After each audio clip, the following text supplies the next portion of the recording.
குழந்தை எங்க போயிருக்கோம்? மேஸ்திரி அங்கிள், நான் இங்க இருக்கேன், வாங்க.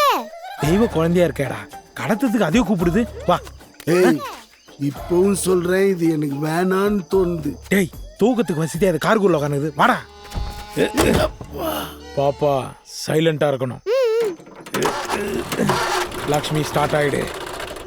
லக்ஷ்மி ஸ்டார்ட் ஆயிடு. லக்ஷ்மி ஸ்டார்ட் ஆயிடு. என்ன லக்ஷ்மி பேச ஆரம்பிச்சிச்சா? டேய், குழந்தை மெமிகிரி பண்ணிருக்கு. நீ வேற. லக்ஷ்மி ஸ்டார்ட் ஆயிடு. லக்ஷ்மி ஸ்டார்ட் ஆயிடு. நீ எப்பட முன்னாடி வந்த? நான் எங்க வந்தேன்? நீ தாண்டா வந்த. கார்ல சுத்துவேன்னு பார்த்தா கார் உள்ளே சுத்துற. பழைய வண்டி போல இருக்குடா. எங்க தொட்டாரு என்ன ஒண்ணு ஆகுது. என்னாச்சு லக்ஷ்மிக்கு? மேஸ்திரி என்னடி, என் அடிக்கலாம் உன்னை கொண்டுருவேன். நல்ல சான்ஸ். நானே உன்னை அடிக்கணும் தாண்டா இருந்தேன். இப்ப பாரு.